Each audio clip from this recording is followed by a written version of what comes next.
Hey guys, it's Kosi and I'm back with another video. So today I want to talk about designing your college list. This is a very important process of, college admissions, and I think that everybody should be starting in their junior year. So, or at least preceding your senior year. I did kind of my college building list at the summer before entering my senior year. I was basically finalizing it, but definitely my junior year I was kind of brainstorming what type of schools I wanted to apply to, with the assistance of, personal research that I've done and looking to online outlets like YouTube and, College Confidential threads. And again, there's so many resources at our disposal. So I was very fortunate to have those kind of things. So I think like a lot of people have heard that there are, three types of schools that you should be applying to. And I'm definitely somebody who prescribes to that kind of ideology. For me, it's kind of like that tiered list that I think that everybody should, be categorizing their schools in. At the very bottom should be like your safety schools. And to me, these are, sorry if I'm looking down. So basically these should be your state schools. In my opinion, safety schools basically means that your stats and your extracurricular activities basically exceeds the requirements of that school, or it practically meets it. And it basically means that these are schools that with a very high probability you should be, receive admissions from them.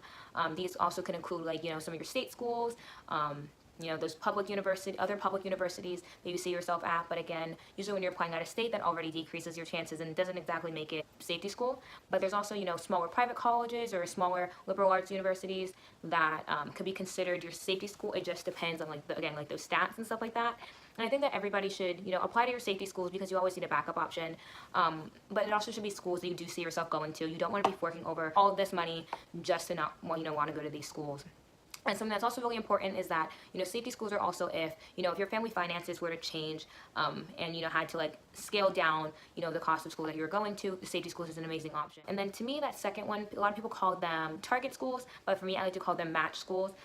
They're kind of different from safety schools just because your match schools are like, these are schools that are a little bit more competitive than your safeties, but they kind of like match your criteria. So for me, like your stats and your extracurriculars and all that should basically meet the requirements of the school, or it should be slightly below or like slightly above.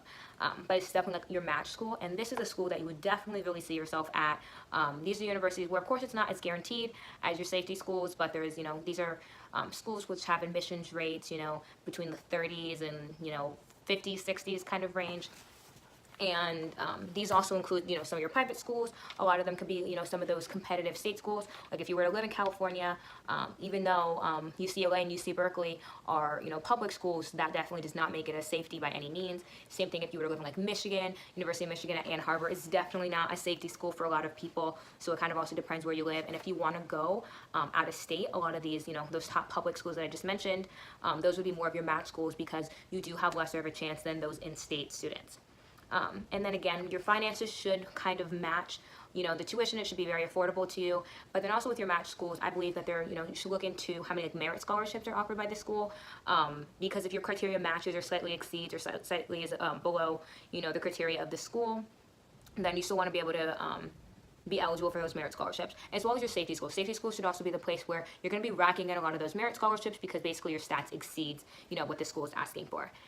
And the top tier is, of course, a lot of people talk about them, are your reach schools. It's because no matter where you lay on, the SAT, ACT spectrum, on the GPA spectrum, no matter where your scores are at, no matter what your extracurriculars are, it's always a chance. Like it's always a risk. It's a luck game. So with me, with reach schools, they're called reach schools because for everybody, it is a reach. Of course, certain SATs, certain GPAs, certain extracurriculars are going to put you at different levels than other people's.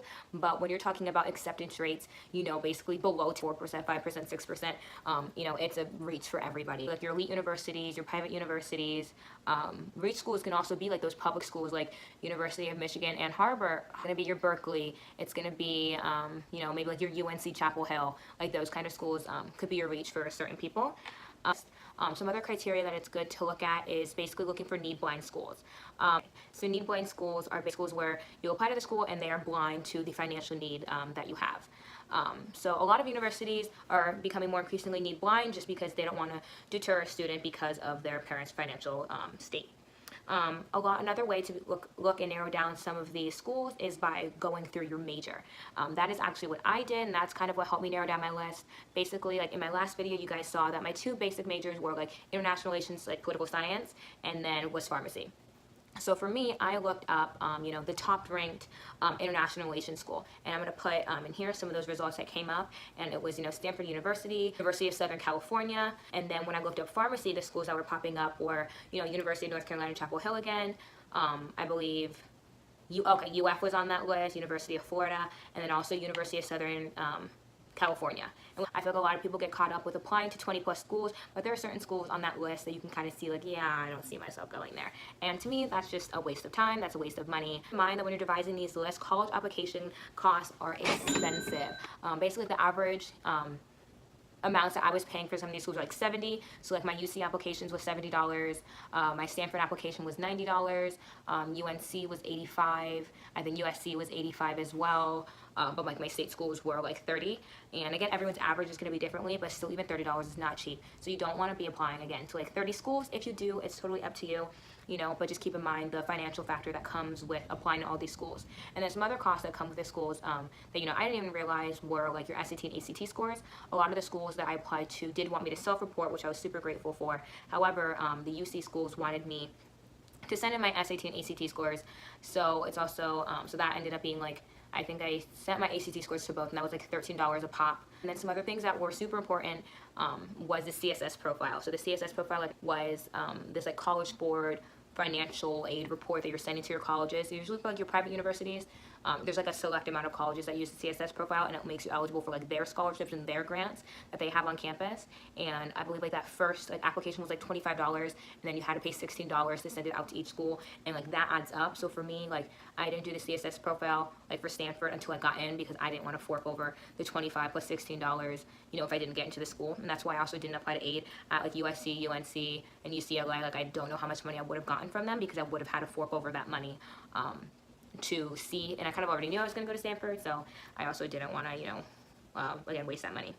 Something that's also super important when you're, making your list is also maybe making a spreadsheet. I made an Excel spreadsheet, like that summer before my senior year, and basically it was just, keeping track of like the major that they had, how many recommendations they needed, how many, what was like the average SAT, ACT scores, what were the average GPAs. Something that was super important, especially with like the recommendations part, is if you only know like maybe one teacher who could write you a really bomb recommendation letter, and if there's a school that requires 2 or 3, like maybe that's something that you would annex from your list. So basically, like you want to look at the requirements, and if you see some things that weren't suitable for you, that's something that you could take off your list. For me, Georgetown University was one of the schools I actually really wanted to apply to, but I didn't take any SAT subject test. I know, controversial, but like I just didn't have time because I was taking my last SAT in August, and so I was not about to wait till October to take a subject test. So I basically cut that off from my list because I didn't take those subject tests.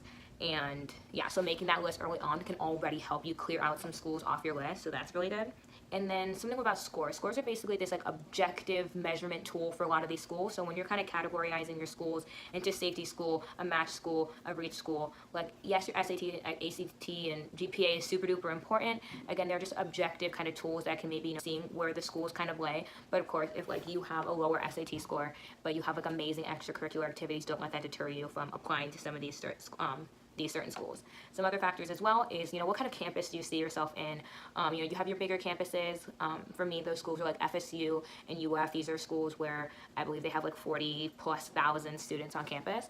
And I actually did see myself at a big school. I'm that kind of girl who I want to, during my entire 4 years of college, I want to be meeting new people. I want to be able to say that, everywhere I look, there's something new that I haven't discovered on campus. But then, Stanford is a private university. It is smaller, but I'm happy that it's not like a small private liberal arts college with, like 1,000 kids on campus. I believe there's around maybe 16,000. So it's a smaller-ish campus, but it's still huge, and it literally takes up the entire city of Palo Alto. So basically, that could help also determine what schools go on your list, depending on if you see yourself at a bigger school or a smaller school. Also, location is super important. From the get-go, I knew I kind of wanted to be in California because I am from Florida. So I did want to, go to a state that was I could adapt a lot more to the weather. So in California was just also a scene that I kind of saw myself in. If you, know that you want to stay on the East Coast, then those are the kind of schools that you're going to want to be applying to. My parents were a bit salty at me for wanting to go to the West Coast, but, it happens. And then also, something I want to say, that is, the worst advice I think I've ever gotten, when I was trying to, devise these college lists, is that, people try to tell me that, your state and public schools were basically going to be, the most financially responsible decision you can make. But personally, that wasn't the case for me. Because basically with, your state schools, basically the only kind of aid they're going to give you is like those merit scholarships. And I did receive some merit scholarships from those public schools. However, at your private schools, they have such bigger endowments, basically meaning like they're funded by like wealthy people, able to have such donations like that. They're able to, dispense more financial aid, because when I was comparing my cost at Stanford to my cost at like FSU, FSU was a lot more expensive, but UF and USF would be cheaper just because they did give me a merit scholarship. But Stanford was able to give me a lot of financial aid, and they basically met like my 100% need that was on my FAFSA. And again, like they're able to do that because they have money. So don't just think that, oh, it's expensive because, it's a big ticket name school. Something that's also really important is that I know Stanford does this. I know Harvard does it. I'm pretty sure like Princeton and Columbia do this. Basically, if you're low income, I know Stanford specifically, basically it's $65,000 and under, you go to school for free. I believe the only thing that you have to pay for is like your $5,000 student contribution, which is like, they'll set you up with like work study or whatever. But basically you have a $0 parent contribution if you're making under $65,000. So, but if you were to go to one of those state schools, like you probably could get a Pell Grant, but you wouldn't, and like maybe some merit scholarship, but that you still might be paying money out of pocket. Whereas these schools are guaranteeing you basically that your parents are not paying anything, and it's just work study on campus. And even with Stanford as well, I believe like it was either this year or 2 years ago, they also did like $125,000. I believe tuition was like covered. However, room and board would come out of pocket. Whereas again, the $65,000 and under was tuition and room and board. So that's super important to note. And yeah, so basically, college admissions is a crazy process, and to basically just like organize yourself is by making these lists, knowing what colleges you're going to be applying, and making sure that it's the right location for you, making sure it's the right kind of campus, the right kind of environment that's going to make you feel super comfortable and ready to learn, because that's essentially what going to university is about, is gaining skill sets, making new friends, and kind of preparing yourself for the real world. And this is a process, or making your college list is something you want to start kind of early. You should always be thinking about it in the back of your mind. Where do I see myself? And for me, like I had again like 20 schools on that list. Every single year I would hear of a new school and I'd put it on my list. But then again, I'd look at the requirements and it would say like you needed 5 SAT subject tests. And I simply didn't have that, so I would like edit my list. So it's something that you could build and edit all the time. And then I would say getting closer to your senior year, when it's actually time to file those applications, that's when you're basically going to be solidifying your list. So yeah, so that's my video about how to make that college list. Comment below any questions or any video requests that you guys have, and I'm glad I can help you guys out.